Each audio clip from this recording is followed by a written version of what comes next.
राधे राधे, हरे कृष्णा। आप सभी भक्तों को मोक्षदा एकादशी की ढेर सारी शुभकामनाएं। मोक्षदा एकादशी को गीता जयंती के नाम से भी जाना जाता है। इसी दिन भगवान श्री कृष्ण ने अर्जुन को गीता का उपदेश दिया। तो आइए सुनते हैं मोक्षदा एकादशी की उपलक्ष्य में श्रीमद् भागवत गीता का संपूर्ण अध्याय। कृपया आप इन अध्यायों को पूरा जरूर सुनिएगा, जिससे आपको मोक्षदा एकादशी के दिन व्रत का संपूर्ण फल मिल सके। श्रीमद् भागवत गीता के श्रवण मात्र से ही हमारे सभी पापों का नाश हो जाता है और वैकुंठ धाम की प्राप्ति होती है।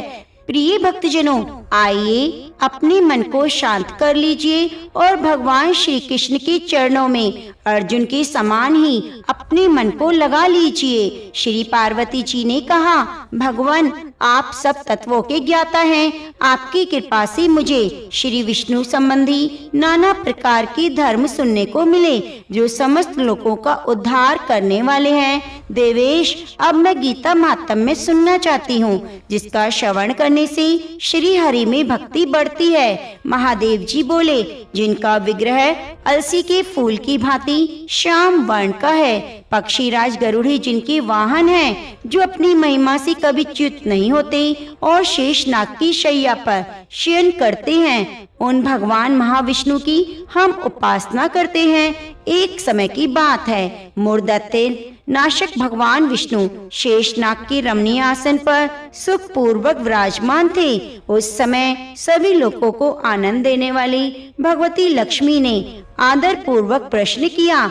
लक्ष्मी जी ने पूछा, भगवान आप संपूर्ण जगत का पालन करते हुए भी अपने ऐश्वर्य के प्रति उदासीन से होकर जो इस क्षीर सागर में नींद ले रहे हैं, इसका क्या कारण है? भगवान बोले, सुमुखी, मैं नींद नहीं लेता, अपितु तत्व का अनुसरण करने वाली अंतर्दृष्टि के द्वारा अपने महेश्वर तेज का साक्षात्कार कर रहा हूँ। देवी, यह वही तेज है जिसका योगी पुरुष कुशाग्र बुद्धि के द्वारा अपने अंतःकरण में दर्शन करते हैं और जिसे मीमांसक विद्वान वेदों का सार तत्व निश्चित करते हैं। वह महेश्वर तेज एक अजर प्रकाश स्वरूप आत्म रूप, रोग शोक से रहित, अखंड आनंद का पुंज, निरीह और द्वैत रहित है। इस जगत का जीवन उसी के अधीन है, मैं उसी का अनुभव करता हूँ। देवेश्वरी, यही कारण है कि मैं तुम्हें नींद लेता सा प्रतीत हो रहा हूँ। लक्ष्मी जी ने कहा,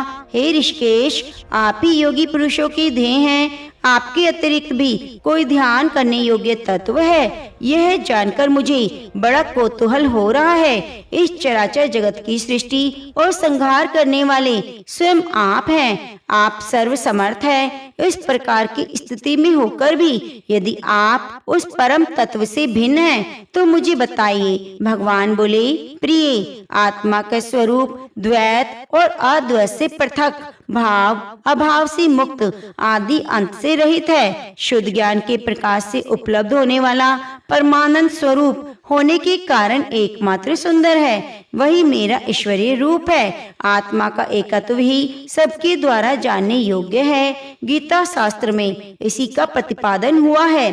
अमित तेजस्वी भगवान विष्णु के वचन सुनकर लक्ष्मी देवी ने शंका उपस्थित करते हुए कहा, भगवान, यदि आपका स्वरूप स्वयं परमानंद मैं और मन वाणी की पहुँच के बाहर है, तो गीता कैसे उसका बोध कराती है? मेरे संदेह का आप निवारण करें। भगवान बोले, सुंदरी सुनो, मैं गीता में अपनी स्थिति का वर्णन करता हूँ। क्रमशः 5 अध्यायों को तुम 5 मुख जानो, 10 अध्यायों को 10 भुजाएं समझो, 1 अध्याय को उदर और 2 अध्यायों को दोनों चरण कमल जानो। इस प्रकार ये 18 अध्यायों की बाग में ईश्वरीय मूर्ति ही समझनी चाहिए। यह ज्ञान मात्र से ही महान पातकों का नाश करने वाली है। जो उत्तम बुद्धि वाला पुरुष गीता के 1 या आधे अध्याय का 1 आधे चौथाई श्लोक का भी प्रतिदिन अभ्यास करता है, वह सुशर्मा के समान मुक्त हो जाता है। लक्ष्मी जी ने कहा, हे देव, सुशर्मा कौन था? किस जाति का था, किस कारण मुक्ति हुई। भगवान बोले, प्रिय, सुशर्मा बड़ी खोटी बुद्धि का मनुष्य था, पापियों का शिरोमणि। उसका जन्म वैदिक ज्ञान से शून्य क्रूरतापूर्ण कर्म करने वाले ब्राह्मणों के कुल में हुआ था। वह न ध्यान करता, न जप, न होम, न अतिथियों का सत्कार। वह लंपट होने के कारण सदा विषयों के सेवन में आसक्त रहता, हल जोतता, पत्ते चबाकर जीविका चलाता, मदिरा पीने का व्यसन था, वह मांस भी खाया करता। इस प्रकार उसने अपने जीवन को दीर्घ काल व्यतीत कर दिया। एक दिन मूढ़ बुद्धि सुशर्मा पत्ते लाने के लिए किसी ऋषि की वाटिका में घूम रहा था। इसी बीच में काल रूपी काले सांप ने उसे डस लिया। सुशर्मा की मृत्यु हो गई। उसके बाद वह अनेक नरकों में जहाँ की यातनाएं भोग कर मृत्यु लोक में लौट आया और वहाँ बोझा ढोने वाला बैल हुआ। उस समय किसी पंगु ने अपने जीवन को आराम से व्यतीत करने के लिए उसे खरीद लिया। बैल ने अपनी पीठ पर पंगु का भार ढोते हुए बड़े कष्ट से 7-8 वर्ष बिताए। एक दिन पंगु ने किसी ऊंचे स्थान पर बहुत देर तक बड़ी तेजी के साथ उस बैल को घुमाया। इससे वह थककर बड़े बेग से पृथ्वी पर गिरा और मूर्छित हो गया। उस समय वहाँ कौतूहलवश आकृष्ट हो बहुत से लोग एकत्रित हो गए। उस जन समुदाय में किसी पुण्यात्मा व्यक्ति ने उस बैल का कल्याण करने के लिए उसे अपना पुण्य दान किया। उसके बाद कुछ दूसरे लोगों ने भी अपने अपने पुण्यों को याद करके उसके लिए दान कर दिया। उस भीड़ में एक वैश्या खड़ी थी। उसे अपने पुण्य का पता नहीं था, तो उसने भी लोगों की देखा देखी उस बैल के लिए कुछ त्याग कर दिया। उसके बाद यमराज के दूत मरे हुए प्राणी को पहले यमपुरी ले गए। वह विचार कर कि वैश्य के पुण्य से पुण्यवान हो गया, उसे छोड़ दिया गया। फिर वह भूलोक में आकर उत्तम कुल शील वाले ब्राह्मणों के घर में उत्पन्न हुआ। उस समय भी उसे अपने पूर्व जन्म की बातों का स्मरण बना रहा। बहुत दिनों के बाद अपने अज्ञान को दूर करने वाले कल्याण तत्व को जिज्ञासु होकर वह उस वैश्य के पास गया। उसके दान की बात बतलाते हुए उसने पूछा, तुमने कौन सा पुण्य दान किया था? वैश्य ने उत्तर दिया, वह पिंजरे में बैठा हुआ तोता प्रतिदिन कुछ पढ़ता था, उससे मेरा अंतःकरण पवित्र हो गया। उसी का पुण्य मैंने तुम्हारे लिए दान किया था। इसके बाद उन दोनों ने तोते से पूछा। तब तोते ने अपने पूर्व जन्म का स्मरण करके प्राचीन इतिहास कहना आरंभ किया। शुक बोला, पूर्व जन्म में मैं विद्वान होकर भी विद्वता के अभिमान से मोहित रहता था। मेरा राग द्वेष इतना बढ़ गया कि मैं गुणवान विद्वानों के प्रति भी ईर्ष्या भाव रखने लगा। फिर समय अनुसार मेरी मृत्यु हो गई। मैं घृणित लोकों में भटकता फिरा। उसके बाद इस लोक में आया हूँ। सद्गुरु की अत्यंत निंदा करने के कारण तोते के कुल में मेरा जन्म हुआ।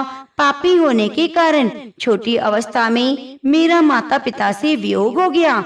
एक दिन मैं ग्रीष्म ऋतु में तपे हुए मार्ग पर पड़ा था। वहाँ कुछ श्रेष्ठ मुनि मुझे उठा लाए और महात्माओं के आश्रम में भीतर पिंजरे में मुझे बंद कर दिया। वहीं मुझे पढ़ाया गया। ऋषियों के बालक बड़े आदर के साथ गीता के प्रथम अध्याय की आवृत्ति करते थे।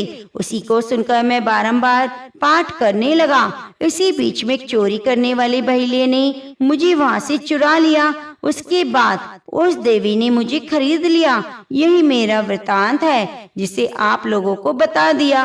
पूर्व काल में मैंने इस प्रथम अध्याय का अभ्यास किया था, जिससे मैंने अपने पापों को दूर किया है। फिर उसी से इस वैश्या का भी अंतःकरण शुद्ध हुआ और उसी के पुण्य से द्विश्रेष्ठ सुषमा भी पाप मुक्त हुए। इस प्रकार परस्पर वार्तालाप और गीता के प्रथम अध्याय के महात्म्य की प्रशंसा करके वे तीनों निरंतर अपने अपने घर पर गीता का अभ्यास करने लगे और फिर ज्ञान प्राप्त करके मुक्त हो गए। इसलिए जो भी भक्त गीता का अध्याय को पाठ पढ़ता है, सुनता है, उसे भवसागर को पार करने में कोई कठिनाई नहीं होती। तो प्रेम से बोलिए कृष्ण भगवान की जय। श्री भगवान बोले, हे लक्ष्मी, प्रथम अध्याय का महात्म्य का उत्तम उपाख्यान मैंने तुम्हें सुना दिया। अब अन्य अध्याय के महत्ता में श्रवण करो। दक्षिण दिशा में वेद वेता ब्राह्मणों के पुरंदरपुर नामक नगर में श्रीमान देव शर्मा नामक एक विद्वान ब्राह्मण रहते थे। वे अतिथियों के पूजक, स्वधर्मशील, वेद शास्त्रों के विशेषज्ञ, यज्ञों का अनुष्ठान करने वाले और तपस्वियों के सदा ही प्रिय थे। उन्होंने उत्तम द्रव्यों के द्वारा अग्नि में हवन करके दीर्घ काल तक देवताओं को तृप्त किया, किंतु उन धर्मात्मा ब्राह्मण को कभी सदा रहने वाली शांति ना मिली। वे परम कल्याण में तत्व का ज्ञान प्राप्त करने की इच्छा से प्रतिदिन प्रचुर सामग्रियों के द्वारा सत्य संकल्प वाले तपस्वियों की सेवा करने लगे। इस प्रकार शुभ आचरण करते हुए बहुत समय व्यतीत हो गया। उसके बाद एक दिन पृथ्वी पर उनके समक्ष एक त्यागी महात्मा प्रकट हुए। वे पूर्ण अनुभवी, आकांक्षा रहित और नासिका के अग्रभाग पर दृष्टि रखने वाले और शांत चित्त थे। निरंतर परमात्मा के चिंतन में लगे रहते, वे सदा आनंद विभोर रहते। देव शर्मा ने उन नित्य संतुष्ट तपस्वी को शुद्ध भाव से प्रणाम किया और पूछा, महात्मन, मुझे शांति में स्थिति कैसे प्राप्त होगी? तब उन आत्मज्ञानी संत देव शर्मा को शौरपुर ग्राम के निवासी मित्रवान का, जो बकरियों का चरवाहा था, परिचय दिया और कहा वही तुम्हें उपदेश देगा। यह सुनकर देव शर्मा ने महात्मा के चरणों की वंदना की और समृद्धशाली शौरपुर ग्राम में पहुंचकर उत्तर भाग में एक विशाल वन देखा। उसी वन में नदी के किनारे एक शिला पर मित्रवान बैठा था। उसके नेत्र आनंद से निश्चल हो रहे थे। वह अपलक दृष्टि से देख रहा था। वह स्थान आपस का स्वाभाविक पैर छोड़कर एकत्रित हुए परस्पर विरोधी जंतुओं से घिरा था। वहाँ उद्यान में मंद मंद वायु चल रही थी। मृगों के झुंड शांत भाव से बैठे थे। मित्रवान दया से भरी आनंदमयी मनोहारिणी दृष्टि से पृथ्वी पर मानो अमृत छिड़क रहा था। इस रूप में उसे देखकर देव शर्मा का मन प्रसन्न हो गया।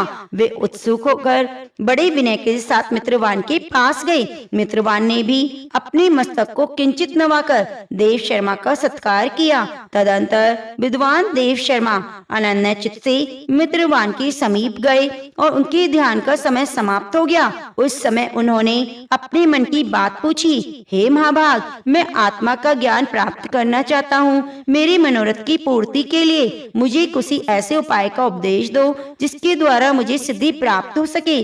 देव शर्मा की बात सुनकर मित्रवान ने एक क्षण तक तो विचार किया। उसके बाद कहा, हे विद्वान, एक समय की बात है, मैं वन के भीतर बकरियों की रक्षा कर रहा था। इतने में एक भयंकर व्याघ्र पर मेरी दृष्टि पड़ी, जो मानो सबको ग्रास लेना चाहता था। मैं मृत्यु से डरता था, इसलिए व्याघ्र को आते ही बकरियों के झुंड को आगे करके वहाँ से भाग चला।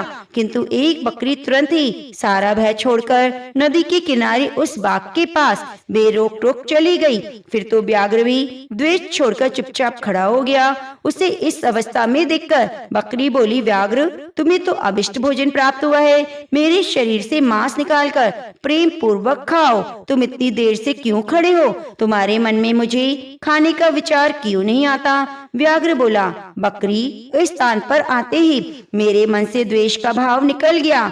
भूख प्यास मिट गई, इसलिए पास आने पर भी अब मैं तुम्हें खाना नहीं चाहता। व्याघ्र के यूं कहने पर बकरी बोली, न जाने मैं कैसे निर्भय हो गई। इसमें क्या कारण हो सकता है? यदि तुम जानते हो तो बताओ। यह सुनकर व्याघ्र ने कहा, मैं भी नहीं जानता। चलो सामने खड़े हुए महापुरुष से पूछते हैं। ऐसा निश्चय करके वे दोनों वहाँ से चले गए। उन दोनों के स्वभाव में यह विचित्र परिवर्तन देखकर मुझे बहुत आश्चर्य हुआ।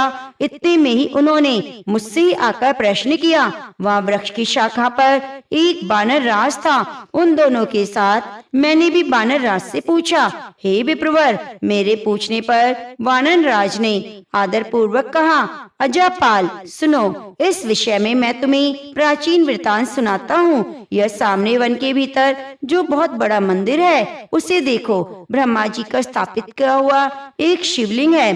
पूर्व काल में यहाँ सुकर्मा नामक बुद्धिमान महात्मा रहते थे, जो तपस्या में संलग्न होकर इस मंदिर की उपासना करते। वनों से फूलों का संग्रह कर लाते, नदी के जल से पूजनीय भगवान शंकर को स्नान कराकर उन्हीं से पूजन किया करते।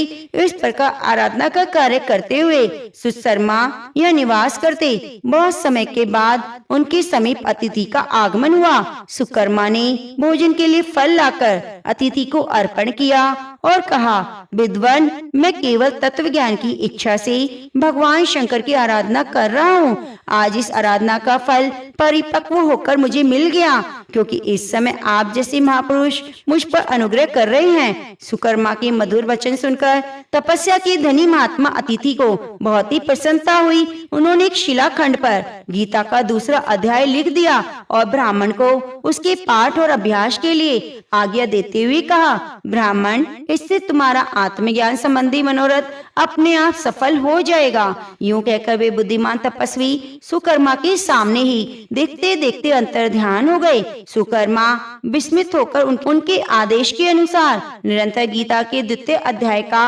अभ्यास करने लगा। उसके बाद दीर्घ काल के बाद अंतःकरण शुद्ध होकर आत्मज्ञान की प्राप्ति हुई। फिर वे जहाँ जहाँ गए वहाँ का तपोवन शांत हो गया। उनमें शीत उष्ण राग द्वेष आदि बाधाएं दूर हो गई। इतना ही नहीं, उस स्थान पर भूख प्यास का कष्ट भी जाता रहा। भय का सर्वथा अभाव हो गया। यह सब द्वितीय अध्याय का जप करने वाले सुकर्मा ब्राह्मण की तपस्या का प्रभाव समझो। मित्रबान कहता है, मानवराज के यूं कहने पर मैं प्रसन्नता पूर्वक बकरी और बाघ के साथ उस मंदिर को गया जहाँ पर शिलाखंड लिखे हुए गीता के द्वितीय अध्याय को मैंने देखा और पढ़ा। उसी की आवृत्ति करने से मैंने तपस्या का पार पा लिया है। तुम भी सदा द्वितीय अध्याय की आवृत्ति किया करो, इससे तुम्हारी मुक्ति दूर नहीं। श्री भगवान बोले, हे प्रिय मित्रबान के इस प्रकार आदेश देने पर देव शर्मा ने उनका पूजन किया और उसे प्रणाम करके पुरंदरपुर की राह ली। वहाँ किसी देवालय में पूर्वोक्त आत्मज्ञानी महात्मा को पाकर उन्होंने सारा वृत्तांत निवेदन किया और सबसे पहले उन्हीं से द्वितीय अध्याय को पढ़ा। उनसे उपदेश पाकर सुधा अंतःकरण वाले देव शर्मा प्रतिदिन बड़ी श्रद्धा के साथ द्वितीय अध्याय का पाठ करने लगे। जब से प्रशंसा के योग्य पद को प्राप्त किया, हे लक्ष्मी, ये द्वितीय उपाख्यान मैंने तुमसे कहा तो प्रेम से बोलिए, लक्ष्मी नारायण भगवान की जय। श्री भगवान कहते हैं, प्रिय, जनस्थान में एक जड़ नामक ब्राह्मण था जो कौशिक वंश में उत्पन्न हुआ था। उसने अपना जातीय धर्म छोड़कर बनी की वृत्ति में मन लगाया। उसे पराई स्त्रियों के साथ व्यभिचार करने का व्यसन पड़ गया था। वह सदा जुआ खेलता, शराब पीता, शिकार खेलकर जीवों की हिंसा किया करता। इसी प्रकार उसका समय बीतता था। धन नष्ट हो जाने पर वह व्यापार के लिए बहुत दूर उत्तर दिशा में चला गया। वहाँ से धन कमाकर घर की ओर लौटा। बहुत दूर तक का रास्ता उसने तय कर लिया था। एक दिन सूर्य अस्त हो जाने पर जब दसों दिशाओं में अंधकार फैल गया, तब एक वृक्ष के नीचे उसे लुटेरों ने धर दबाया और शीघ्र ही उसके प्राण ले लिए। उसके धर्म का लोप हो गया, इसलिए वह बड़ा भयानक प्रेत हुआ। उसका पुत्र बड़ा धर्मात्मा, वेदों का विद्वान था। उसने अब तक पिता के लौट आने की राह देखी। जब वे नहीं आए, तब उनका पता लगाने के लिए वह स्वयं भी घर छोड़कर चल दिया। वह प्रतिदिन खोज करता, मगर राहगीरों से पूछने पर भी उसे उनका कुछ समाचार नहीं मिलता। उसके बाद एक दिन एक मनुष्य से उसकी भेंट हुई जो उसके पिता का सहायक था। उसने सारा हाल जानकर पिता की मृत्यु पर शोक किया। वह बड़ा बुद्धिमान था। वह कुछ सोच विचार कर पिता का पारलौकिक कर्म करने की इच्छा से आवश्यक सामग्री साथ लेकर काशी जाने का विचार किया। मार्ग में 7-8 मुकाम डालकर वे 9वें दिन उसी वृक्ष के नीचे पहुंचा जहां उसके पिता मारे गए थे। उस स्थान पर संध्या उपासना की और गीता के तीसरे अध्याय का पाठ किया। इसी समय आकाश में बड़ी भयानक आवाज हुई। उसने अपने पिता को भयंकर आकाश में देखा, परंतु तुरंत ही अपने सामने आकाश में उसे एक सुंदर विमान दिखाई दिया जो महान तेज से व्याप्त था। उसमें अनेक क्षुद्र घंटिकाएं लगी थी। उसके तेज से समस्त दिशाएं आलोकित हो रही थी। यह दृश्य देखकर उसके चित्त की व्याग्रता दूर हो गई। उसने विमान पर अपने पिता को दिव्य रूप धारण किए विराजमान देखा। उनके शरीर पर पीतांबर शोभा पा रहा था और मुनिजन उनकी स्तुति कर रहे थे। उन्हें देखते ही पुत्र ने प्रणाम किया। तब पिता ने भी आशीर्वाद दिया। उसके बाद उसने पिता से सारा वृतांत पूछा। उसके उत्तर में पिता ने सब बातें बताकर इस प्रकार कहना आरंभ किया, बेटा, देव वर्ष मेरे निकट गीता की तृतीय अध्याय का पाठ करके तुमने इस शरीर के द्वारा किए हुए दुस्तर्जय कर्म बंधन से मुझे छुड़ा दिया है। अतः अब घर लौटकर जाओ, क्योंकि जिसके लिए तुम काशी जी जा रहे हो वह प्रयोजन इस समय तृतीय अध्याय के पाठ से ही सिद्ध हो गया है। पिता के यूं कहने पर पुत्र ने पूछा, तात मेरे हित का उपदेश दीजिए और जो कोई कार्य हो मेरे लिए करने योग्य बताइए। तब पिता ने उनसे कहा, हे पुत्र, तुम्हें यही कार्य फिर करना है। मैंने जो कर्म किया वही मेरे भाई ने भी किया, इससे वह घोर नरक में पड़ा है। उनका भी तुम्हें उद्धार करना है और मेरे कुल के जितने भी लोग नरक में हैं उन सबका तुम्हें उद्धार करना चाहिए। यही मेरा मनोरथ है। बेटा, जिस साधना के द्वारा तुमने मुझे संकट से छुड़ाया उसी का अनुष्ठान औरों के लिए करना उचित है। उसका अनुष्ठान करके उससे होने वाला पुण्य उन नारकी जीवों को संकल्प करके दे दो। इससे वे समस्त पूर्वज मेरी तरह यातना से मुक्त होकर स्वल्प काल में ही विष्णु पद को प्राप्त हो जाएंगे।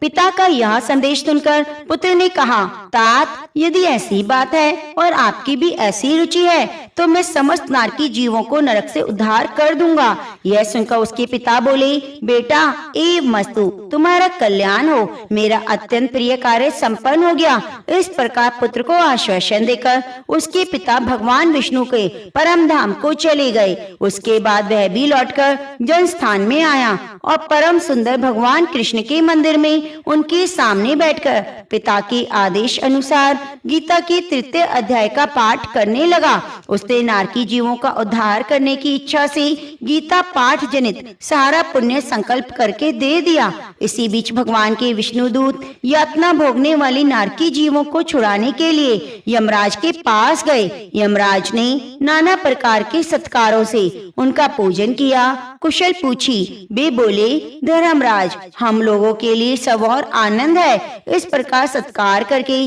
पितृलोक के सम्राट परम बुद्धिमान यम ने विष्णु दूतों से यमलोक में आने का कारण पूछा। तब विष्णु दूतों ने कहा, हे यमराज, शेष शैया पर शयन करने वाले भगवान विष्णु ने हम लोगों को आपके पास कुछ संदेश देने के लिए भेजा है। भगवान हम लोगों के मुख से आपकी कुशल पूछते हैं और यह आज्ञा देते हैं कि आप नरक में पड़े हुए सभी प्राणियों को छोड़ दो। अमित तेजस्वी भगवान विष्णु का यह आदेश सुनकर यम ने मस्तक झुकाकर स्वीकार किया और मन ही मन कुछ सोचा।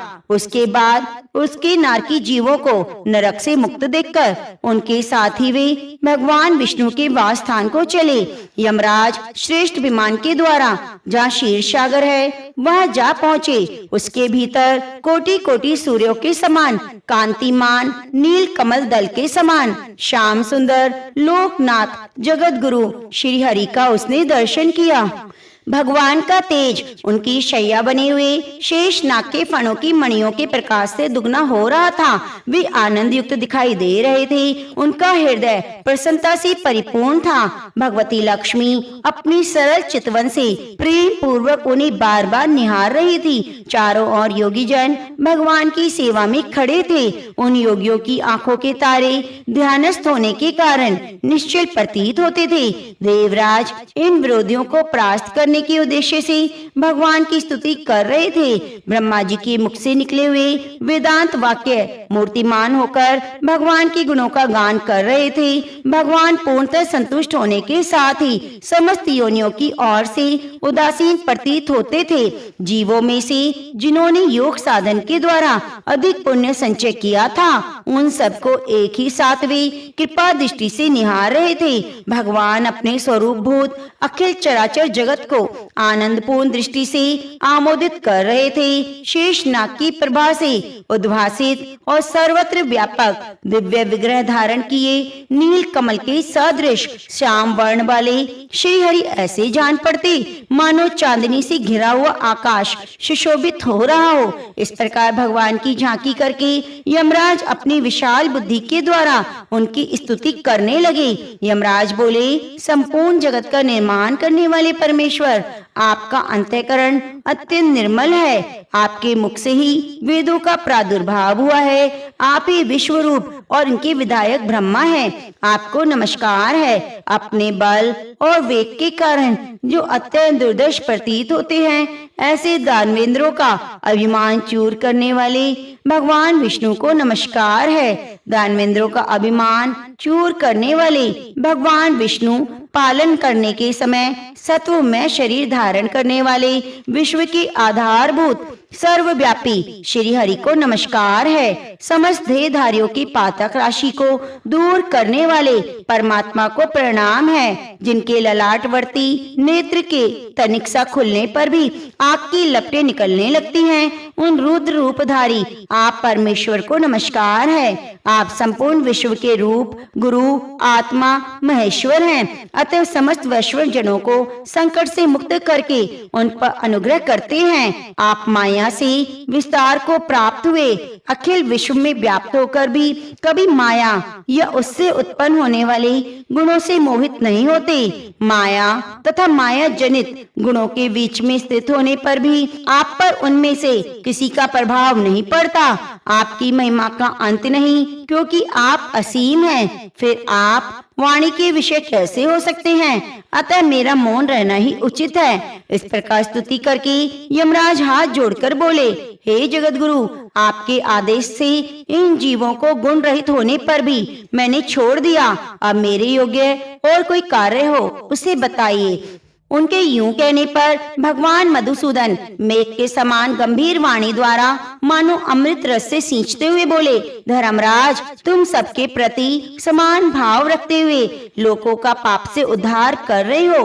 तुम पर देहधारियों का भार रखकर मैं निश्चिंत हूँ। अतः तुम अपना काम करो, अपने लोक को लौट जाओ। यूं कहकर भगवान अंतर्ध्यान हो गए। यमराज भी अपनी पुरी को लौट आए।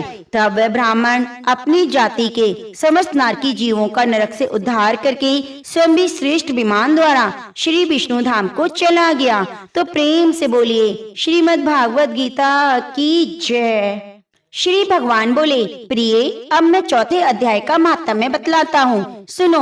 भागीरथी के तट पर बनारस नाम की एक पुरी है। वहाँ विश्वनाथ जी के मंदिर में भरत नाम के योगनिष्ठ महात्मा रहते थे, जो प्रतिदिन आत्मचिंतन में तत्पर हो आदर पूर्वक गीता के चौथे अध्याय का पाठ किया करते। उनके अभ्यास से उनका अंतःकरण निर्मल हो गया था। वे शीत उष्ण आदि द्वंद्वों से कभी व्यतीत नहीं होते। एक समय की बात है, वे तपोधन नगर की सीमा में स्थित देवताओं का दर्शन करने की इच्छा से भ्रमण करते हुए नगर से बाहर निकल आए। वहाँ बेर के 2 वृक्ष थे, उन्हीं की जड़ में वे विश्राम करने लगे। एक वृक्ष की जड़ में उन्होंने अपना मस्तक रखा, दूसरे वृक्ष के मूल में एक पैर टिका दिया। थोड़ी देर बाद जब वे तपस्वी चले गए, तब बेर के दोनों वृक्ष 5 ही 6 दिनों के भीतर सूख गए। उनमें पत्ते और डालियां भी नहीं रह गई। उसके बाद वे दोनों वृक्ष कई ब्राह्मणों के पवित्र गृह में 2 कन्याओं के रूप में उत्पन्न हुए। वे दोनों कन्याएं जब बढ़कर 7 वर्ष की हो गई, तब एक दिन उन्होंने दूर देशों से घूमकर आते हुए भरत मुनि को देखा। उन्हें देखते ही वे दोनों उनके चरणों में गिर पड़ी और मीठी वाणी में बोली, मुने, आपकी ही कृपा से हम दोनों का उद्धार हुआ है। हमने बेर की योनि त्याग कर मानव शरीर प्राप्त किया। उनके इस प्रकार कहने पर मुनि को बड़ा विस्मय हुआ।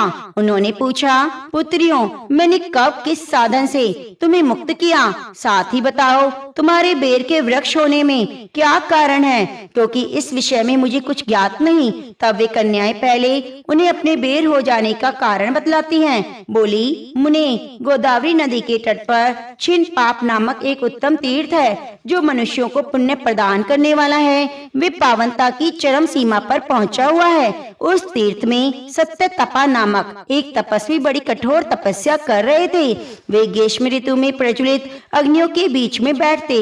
वर्षा काल में जल की धाराओं से उनके मस्तक के बाल सदा भीगे रहते और जाड़े के समय जल में निवास करने के कारण उनके शरीर में हमेशा रोंगटे खड़े रहते। वे बाहर भीतर से सदा शुद्ध रहते। समय पर तपस्या करते, मन और इंद्रियों को संयम में रखते हुए परम शांति प्राप्त करके आत्मा में ही रमण करते। वे अपनी विद्वता के द्वारा जैसा व्याख्यान करते उसे सुनने के लिए साक्षात ब्रह्मा जी भी प्रतिदिन उनके पास उपस्थित होते और प्रश्न करते। ब्रह्मा जी के साथ उनका संकोच नहीं रह गया था, अतः उनके आने पर भी वे सदा तपस्या में मग्न रहते। परमात्मा के ध्यान में निरंतर संलग्न रहने के कारण उनकी तपस्या सदा बढ़ती रहती थी। सत्य तपा को जीवन मुक्त के समान मानकर इंद्र को अपने समृद्धशाली पद के संबंध में कुछ भय हुआ। तब उन्होंने उनकी तपस्या में सैकड़ों विघ्न डालने आरंभ किए। अप्सराओं के समुदाय से हम दोनों को बुलाकर इंद्र ने इस प्रकार आदेश दिया, तुम दोनों उस तपस्वी की तपस्या में विघ्न डालो जो मुझे इंद्र पद से हटाकर स्वयं स्वर्ग का राज्य भोगना चाहता है। इंद्र का आदेश पाकर हम दोनों उनके सामने चलकर गोदावरी के तीर पर जहाँ मुनि तपस्या कर रहे थे वहाँ आई। वहाँ मंद मंद गंभीर स्वर में बजते हुए मृदंग मधुर वेणुनाद के साथ हम दोनों अप्सराओं सहित मधुर स्वर में गाना आरंभ किया। इतना ही नहीं, उन योगी महात्मा को वश में करने के लिए हम लोग स्वर ताल और लय के साथ नृत्य भी करने लगी। बीच बीच में जरा जरा सा अंचल खिसकने से हमारी छाती भी दिख जाती थी। उन दोनों की उन्मत्त गति काम भाव का उद्दीपन करने वाली थी, किंतु उसने और निर्विकार चित्त वाले महात्मा के मन में क्रोध का संचार कर दिया। तब उन्होंने हाथ से जल छोड़कर हमें क्रोध पूर्वक शाप दिया, अरे तुम दोनों गंगा जी के तट पर बेर के वृक्ष हो जाओ। यह सुनकर हम लोगों ने बड़ी विनय के साथ कहा, महात्मन हम दोनों पराधीन हैं, हमारे द्वारा जो दुष्कर्म हुआ है उसे आप क्षमा करें। यूं कहकर हमने मुनि को प्रसन्न कर लिया। तब उन पवित्र चित्त वाले मुनि ने हमारे शाप उद्धार की अवधि निश्चित करते हुए कहा कि भरत मुनि के आने तक तुम पर यह श्राप लागू होगा। उसके बाद तुम लोगों का मृत्यु लोक में जन्म होगा और पूर्व जन्म की स्मृति बनी रहेगी। मुने, जिस समय हम दोनों बेर वृक्ष के रूप में खड़ी थी उसी समय आपने हमारे समीप आकर गीता के चौथे अध्याय का जप करते हुए हमारा उद्धार किया, अतः हम आपको प्रणाम करती हैं। आपने केवल शाप से ही नहीं, इस भयानक संसार से भी गीता के चतुर्थ अध्याय के पाठ द्वारा हमें मुक्त कर दिया। भगवान कहते हैं, उन दोनों के इस प्रकार कहने पर मुनि बहुत ही प्रसन्न हुए और पूजित होकर विदा लेकर जैसे आए थे वैसे चले गए। वे कन्याएं भी बड़े आदर के साथ गीता के चौथे अध्याय का पाठ करने लगी, जिससे उनका उद्धार हो गया। तो प्रेम से बोलिए श्री कृष्ण भगवान की जय। श्री भगवान बोले, देवी अब सब लोगों द्वारा सम्मानित 5वें अध्याय का महात्म्य संक्षेप में बतलाता हूँ, सावधान होकर सुनो। मद्र देश में पुरुकुत्सपुर नामक एक नगर है, उसमें पिंगल नामक एक ब्राह्मण रहता था। वे वेद पाठी ब्राह्मणों के विख्यात वंश में जो सर्वथा निष्कलंक था उत्पन्न हुआ, किंतु अपने कुल के लिए उचित वेद शास्त्रों के स्वाध्याय को छोड़कर ढोल आदि बजाते हुए उसने नाच गान में मन लगाया। गीत नृत्य बाजा बजाने की कला में परिश्रम करके पिंगल ने बड़ी प्रसिद्धि प्राप्त कर ली। उसी से उसका राजभवन में भी प्रवेश हो गया। अब वह राजा के साथ रहने लगा, पराई स्त्रियों को बुला बुलाकर उनका उपभोग करने लगा। स्त्रियों के सिवा और कहीं उसका मन नहीं लगता था। धीरे धीरे अभिमान बढ़ जाने से वह एकांत में जाकर राजा के दूसरों के दोष बतलाने लगा। पिंगल की एक स्त्री थी जिसका नाम था अरुणा। वह नीच कुल में उत्पन्न हुई थी। कामी पुरुषों के साथ विहार करने की इच्छा से उन्हीं की खोज में घूमा करती। उसने अपने पति को अपने मार्ग का कंटक समझकर एक दिन आधी रात में घर के भीतर ही उसका सिर काटकर मार डाला और लाश को जमीन में गाड़ दिया। इस प्रकार प्राणों से विक्त होने पर वह यमलोक में पहुंचा और भीषण नरकों का उपभोग करके निर्जन वन में गिद्ध हुआ। अरुणा भी भगंदर रोग से अपने सुंदर शरीर को त्याग कर घोर नरक भोगने के बाद उसी वन में शुकी हुई। एक दिन वह दाना चुगने की इच्छा से इधर उधर फुदक रही थी। इतने में ही उस गिद्ध ने पूर्व जन्म के वैर का स्मरण करके तीखे नखों से फाड़ डाला। शुकी घायल होकर पानी से भरी हुई मनुष्य की खोपड़ी में गिरी। गिद्ध पुनः उसकी ओर झपटा। इतने में ही जाल फैलाने वाले बहेलियों ने उसे भी वाणों का निशाना बना लिया। उसकी पूर्व जन्म की पत्नी शुकी उस खोपड़ी के जल में डूबकर प्राण त्याग चुकी थी। फिर वह क्रूर पक्षी भी उसी में गिरकर डूब गया। तब यमराज के दूत उन दोनों को यमराज के लोक ले गए। वहाँ अपने पूर्वकृत पाप कर्म को याद करके वे दोनों भयभीत हो रहे थे। उसके बाद यमराज ने जब उनके घृणित कर्मों पर दृष्टिपात किया तब उन्हें मालूम हुआ कि मृत्यु के समय अकस्मात खोपड़ी के जल में स्नान करने से इनके पाप नष्ट हो गए हैं। तब उन्होंने उन दोनों को मनवांछित लोक में जाने की आज्ञा दी। यह सुनकर अपने पापों को याद करते हुए वे दोनों विस्मय में पड़े और पास जाकर धर्मराज के चरणों में प्रणाम करके पूछने लगे, भगवान, हम दोनों ने पूर्व जन्म में अत्यंत घृणित पाप का संचय किया, फिर हमें मनवांछित लोकों में भेजने का क्या कारण है, बतलाइए। यमराज ने कहा, गंगा के किनारे बट नामक एक उत्तम ब्रह्मज्ञानी रहते थे। वे एकांत सेवी, ममता रहित, शांत, विरक्त, किसी से भी द्वेष न रखने वाले थे। प्रतिदिन गीता के 5वें अध्याय का जप करते थे। 5वें अध्याय के श्रवण कर लेने पर महापापी पुरुष भी सनातन ब्रह्म का ज्ञान प्राप्त कर लेता है। उसी पुण्य के प्रभाव से शुद्धचित होकर उन्होंने अपने शरीर का परित्याग कर दिया था। गीता के पाठ से जिनका शरीर निर्मल हो गया था, जो आत्मज्ञान प्राप्त कर चुके थे, उन्हीं महात्मा की खोपड़ी का जल पाकर तुम दोनों पवित्र हो गए हो। अतः अब तुम दोनों मनोवांछित लोकों को जाओ, क्योंकि गीता के 5वें अध्याय के माध्यम से तुम दोनों शुद्ध हो गए हो। श्री भगवान कहते हैं, सबके प्रति समान भाव रखने वाले धर्मराज के द्वारा इस प्रकार समझाए जाने पर वे दोनों बहुत प्रसन्न हुए और विमान में बैठकर बैकुंठ धाम को चले गए। तो प्रेम से बोलिए, श्रीमद् भागवत गीता की जय। श्री भगवान कहते हैं, सुमुखी, अब मैं 6ठे अध्याय का महात्म्य बतलाता हूँ, जिसे सुनने वाले मनुष्यों के लिए मुक्ति करतलगत हो जाती है। गोदावरी नदी के तट पर पैठन नामक विशाल नगर है, जहाँ मैं पिपलेश के नाम से विख्यात होकर रहता हूँ। उसी नगर में जान श्रुति नामक एक राजा रहते थे, जो भूमंडल की प्रजा को अत्यंत प्रिय थे। उनका प्रताप मार्तंड मंडल के प्रचंड तेज के समान जान पड़ता था। प्रतिदिन होने वाले उनके यज्ञ के धुएं से नंदन वन के कल्प वृक्ष इस प्रकार काले पड़ गए थे, मानो राजा की असाधारण दानशीलता देखकर वे लज्जित हो गए हों। उनके यज्ञ से प्राप्त पुरोडाश के रसवादन में सदा आसक्त होने के कारण देवता लोग कभी प्रतिष्ठानपुर को छोड़कर बाहर नहीं जाते थे। उनके दान के समय छोड़े हुए जल की धारा प्रताप रूपी तेज और यज्ञ के धूमों से पुष्ट होकर मेघ ठीक समय पर वर्षा करते। उस राजा के शासन काल में खेतों में होने वाले 6 प्रकार के उपद्रवों के लिए कहीं भी स्थान नहीं था। अच्छी नीतियों का सर्वत्र प्रसार होता। वे बावली कुएं पोखरे खुदवाने के बहाने मानो प्रतिदिन पृथ्वी के भीतर ही निधियों का अवलोकन करते। एक समय राजा के दान ताप यज्ञ प्रजा पालन से संतुष्ट होकर स्वर्ग के देवता उन्हें वर देने के लिए आए। वे कमल नाल के समान उज्जवल हंसों का रूप धारण कर अपनी पाखें हिलाते हुए आकाश मार्ग से चलने लगे। बड़ी उतावली के साथ उड़ते हुए वे सभी हंस परस्पर बातचीत भी करते जा रहे थे।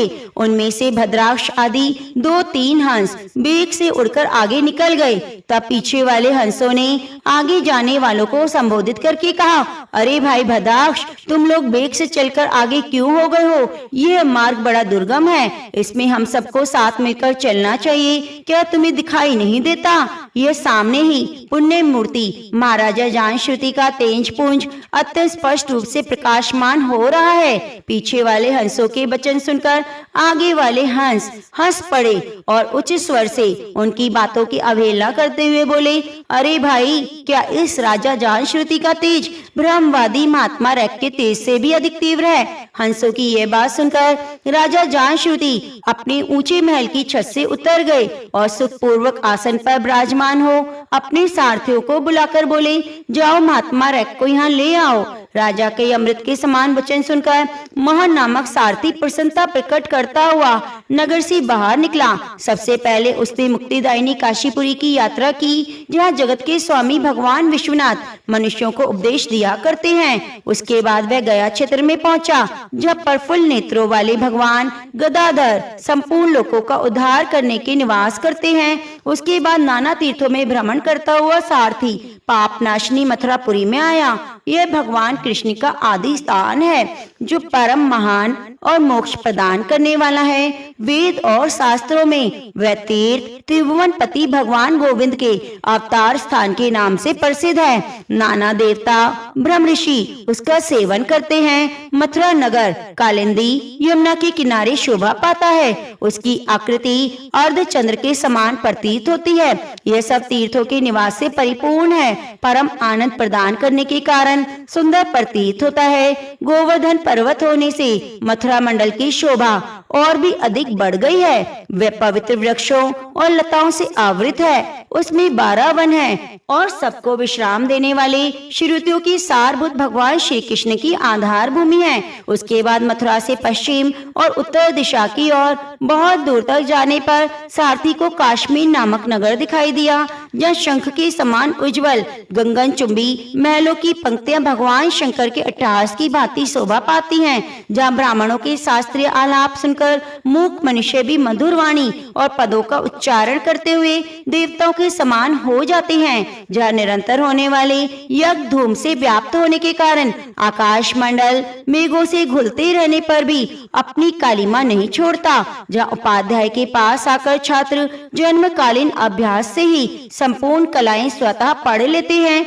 और जहाँ माणिकेश्वर नाम से प्रसिद्ध भगवान चंद्रशेखर देहधारियों को वरदान देने के लिए नित्य निवास करते हैं। काश्मीर के राजा माणिकेश ने दिग्विजय में समस्त राजाओं को जीतकर भगवान शिव का पूजन किया था, तभी से नाम माणिकेश्वर हो गया। उन्हीं के मंदिर के दरवाजे पर महात्मा रैक एक छोटी सी गाड़ी में बैठे हुए अपने अंगों को खुजलाते हुए वृक्ष की छाया का सेवन करते हैं। इसी अवस्था में सारथी ने उन्हें देखा। राजा के बताए हुए भिन्न भिन्न चिन्हों से उन्हें शीघ्र ही रैक को पहचान लिया और चरणों में प्रणाम करके कहा, ब्राह्मण, आप किस स्थान पर रहते हैं? पूरा नाम क्या है? आप तो सदा स्वच्छंद विचरने वाले हैं, फिर यह किस लिए ठहरे हैं? इस समय आपका क्या करने का विचार है? सारथी के वचन सुनकर परम आनंद में निमग्न महात्मा रैक ने कुछ सोचकर उनसे कहा, यद्यपि हम पूर्ण काम है, हमें किसी वस्तु की आवश्यकता नहीं, तथापि कोई हमारी मनोवृत्ति के अनुसार परिचर्या कर सकता है। ऋक के हार्दिक अभिप्राय को आदर पूर्वक ग्रहण करके सारथी धीरे से राजा के पास चल दिया। वहां पहुंचकर राजा को प्रणाम करके उसने हाथ जोड़कर सारा समाचार निवेदन किया।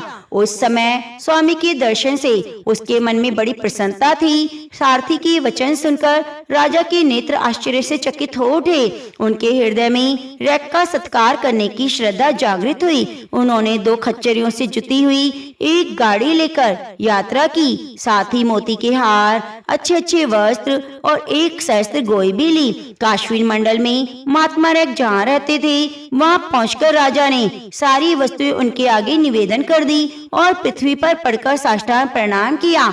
महात्मा रैक अत्यंत भक्ति के साथ चरणों में पड़े हुए राजा जान श्रुति पर कुपित हो उठे और बोले, रे शूद्र, तू दुष्ट राजा है, क्या तू मेरा वृतांत नहीं जानता? ये खच्चरों से जुती हुई अपनी ऊंची गाड़ी ले जा, ये वस्त्र, ये मोतियों के हार, ये दूध देने वाली गोई भी ले जा। इस तरह आज्ञा देकर रैक ने राजा के मन में भय उत्पन्न कर दिया। तब राजा ने शाप के भय से महात्मा रैक के चरण पकड़ लिए और भक्ति पूर्वक कहा, ब्राह्मण, मुझ पर प्रसन्न होइए। भगवान आप में अद्भुत महात्म्य कैसे आया? प्रसन्न होकर मुझे ठीक ठीक बताइए। रैक ने कहा, मैं प्रतिदिन गीता के 6ठे अध्याय का जप करता हूँ, इसी से मेरी तेजो राशि देवताओं के लिए भी दुस्साह है। परम बुद्धिमान राजा जानश्रुति ने यत्न पूर्वक महात्मा रैक से गीता के 6ठे अध्याय का अभ्यास किया, इसी से उन्हें मोक्ष की प्राप्ति हुई। इधर रैक भी भगवान माणिकेश्वर के समीप मोक्षदायक गीता के 6ठे अध्याय का जप करते हुए सुख से रहने लगा। हंस का रूप धारण करके वरदान देने के लिए आए हुए देवता भी विस्मित होकर स्वेच्छा अनुसार चले गए। जो मनुष्य सदा इस एक अध्याय का जप करता है वह भी भगवान विष्णु के स्वरूप को प्राप्त कर लेता है, इसमें तनिक भी संदेह नहीं। तो प्रेम से बोलिए श्रीमद् भागवत गीता की जय, कृष्ण भगवान की जय। अब आइए प्रिय भक्तजनों, करते हैं भागवत गीता के मंत्र का जाप। इस मंत्र का जाप करने से, श्रवण करने से हमें संपूर्ण भागवत गीता को पढ़ने का पुण्य फल मिल जाता है। गोविंद गोविंद हरे मुरारी, गोविंद गोविंद मुकुंद कृष्णा, गोविंद गोविंद रथांग पाणी, गोविंद दामोदर माधवेति। प्रिय भक्तजनों, आप भी इस मंत्र का निरंतर जप कीजिए और श्रीमद् भागवत गीता के पुण्य फल को अर्जित कीजिए। यदि आप मोक्षदा एकादशी के दिन सुनी जाने वाली पौराणिक कथा को सुनना चाहते हैं तो कृपया हमारे चैनल पर अपलोड कर दी गई है, आप उस कथा को भी जरूर सुनिएगा। और श्रीमद् भागवत गीता के पुण्य के लिए वीडियो को लाइक करके कमेंट बॉक्स में एक बार श्री कृष्ण भगवान की जय जरूर लिखिएगा। हरे कृष्णा।